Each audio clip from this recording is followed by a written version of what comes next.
कल क्या चर्चा की थी कि प्रभु आप सर्वलोक को जानने वाले हो, सर्वलोक में व्याप्त हो, लेकिन फिर भी आप कैसे हो? परिग्रह से रहित हो।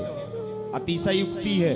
आज उसी काव्य को लेके दूसरा वाला काव्य क्या बोलता है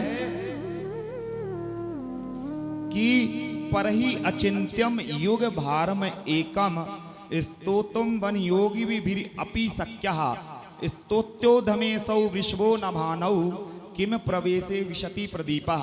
ये मेरे अर्थ के लिए आपको मात्र हिंदी समझना है कि इसमें अतिशयोक्ति कहाँ पे है। तो सबसे पहले इसका शब्दार्थ निकालें। यदि परहि, परहि यानी दूसरों के द्वारा, परहि यानी दूसरों के द्वारा, अचिंत्यम यानी चिंतन करने के अयोग्य, योग्य नहीं, अयोग्य क्या है?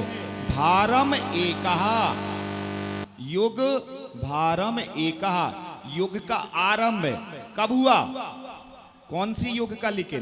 तो बोलते हैं कर्म भूमि का प्रारंभ। कर्म भूमि का प्रारंभ कब हुआ? तो बोले भोग भूमि के बाद, भोग भूमि की समाप्ति और कर्म भूमि का उदय। ठीक है ना? बहन, बहन बोलते किसको है अपन? जिसको संभालना होता। मैं तुम्हें बहन कर रहा हूं। बहन करना मतलब संभालना। तो भोग भूमि यानी कर्म भूमि की व्यवस्था करके गई कि नहीं? कौन? श्री आदिनाथ भगवान। और कैसे हैं? योगी भी अपि स्तोतुम आसक्यः। योगी भी, योगी भी किसको बोलते हैं? योगी, योगी यानी मुनि, साधु संत जितने भी हुए हमारे, इनके द्वारा क्या है? स्तोतिम आसक्यः। स्तोतुम आसक्या का मतलब है स्तुति करने योग्य नहीं है। अभी जब अर्थ समझेंगे तो समझ में आ जाएगा कि मुनियों के द्वारा भी आपकी स्तुति करने योग्य नहीं है। थोड़ा सा लगा ना महाभारत? ऐसी कैसी बातें कहती पंडित जी आपने? महाभारत लग रहा है ना? ऐसे हो सकता है क्या? मुनि पूजा भक्ति नहीं कर सकते? कहीं लिखा है क्या? महाभारत का लग रहा है ना थोड़ा सा कि कैसी बातें कर रहे हो पंडित जी आप, कि मुनियों के द्वारा भक्ति करनी योग्य नहीं है। मुनि योगी भी उनका ध्यान नहीं कर सकते, उनकी स्तुति नहीं कर सकते। ये महाभारत है। आगे चलते चलो, कहते हैं फिर धीरे धीरे कि असौ वृषभौ, असौ वृषभौ यानी श्री ऋषभनाथ भगवान पुराण पुरुषः। कल बताया था ना, पुराण पुरुष यानी प्राचीन पुरुष, युग के आरंभ करने वाले। कैसे हैं वो? कि अध में स्तुतो, आज में। देखो कितनी बड़ी बात महाभारत है। अब सुनना महाभारत कैसे हुई कि एक तो शब्द इन्होंने बोला कि योगी मुनि भी आपका नाम स्मरण नहीं कर सकते, लेकिन हम सभी भक्त यहां बैठे हैं जो, मैं तो करूंगा। अब कर लो, क्या कर रहे? समझ में आ रहा है ना अतिशयोक्ति कहां से भरी हुई है? योगी नहीं कर सकते लेकिन मैं तो करूंगा, यानी हम सभी भक्तों की बात है। कैसे करूंगा? तो इन्होंने बोल दिया कि भानौ, भानौ यानी सूर्य का प्रकाश। सूर्य का प्रकाश सभी जानते हैं, सूर्य की किरणें कैसी है? आप प्रवेशे, सूर्य का प्रवास जहां, प्रवेश जहां नहीं हो सकता वहां पे किम क्या? प्रदीपः ना विशति। प्रदीप यानी दीपक का प्रकाश नहीं हो सकता क्या? नहीं समझ में आया? जहां सूर्य का प्रकाश नहीं जाए तो क्या दीपक का प्रकाश नहीं जा सकता? अवश्य जा सकता है।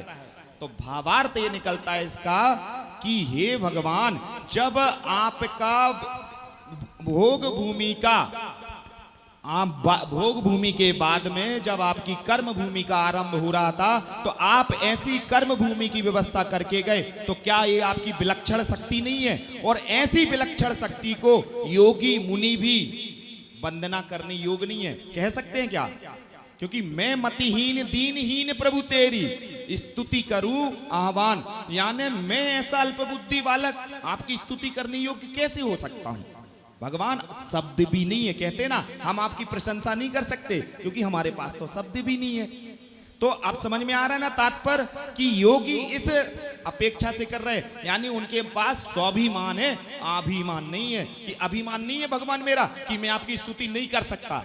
ये तो आपके गुण इतने उज्जवल हैं, इतने प्रशंसनीय है कि हमारे पास शब्द भी नहीं है। तो बोले कैसे शब्द नहीं है? तो बोले जिस गुफा में क्योंकि सूर्य का प्रकाश तो सब जगह नहीं जा सकता ना। ये बताओ जहां आप लोग बैठे हो सूर्य का प्रकाश है यहां पे? नहीं है ना? है नहीं है ना? कैसे कह सकते हो लाइट बंद कर दूंगा अब भी अंधेरा नहीं हो जाएगा? तो कहते हैं कि जहां आपका सूर्य का प्रकाश नहीं जा सकता तो क्या यहां दीपक नहीं रख सकते? और दीपक रखेंगे तो प्रकाश होगा कि नहीं होगा? आज की भाषा में आप कह सकते हो ये आपकी ट्यूबलाइट वगैरह, लाइट वगैरह, दीपक का काम कर रहे हैं। लेकिन वहां शास्त्रों के आगम शास्त्रीय भाषा में दीपक की परिभाषा आती है।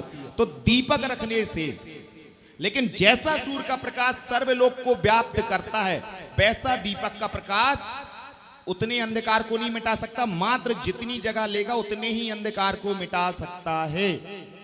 तो हे भगवान, हम भी ऐसे ही दीपक की तरह हैं कि जब बड़े बड़े योगी साधु संत भी आपकी विनय अनुनय स्तुति वंदना नहीं कर सकते तो क्या हम छोटे छोटे भक्त भी वंदना स्तुति ना करें?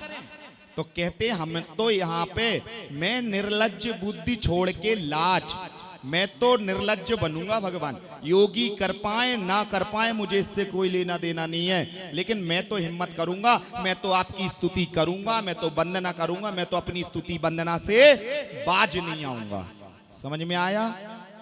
तो ये जितना विशापाहार स्तोत्र महामंडल विधान आप कर रहे हो ना, बड़ी अतिशय युक्ति भरा हुआ है।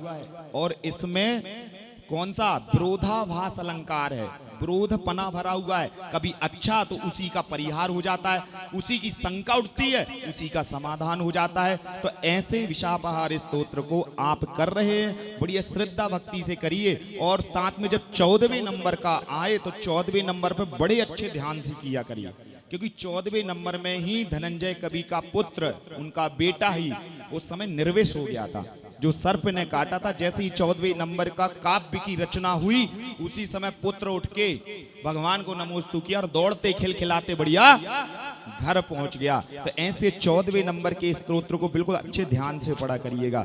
बोले श्री महावीर भगवान की। चले तीसरे नंबर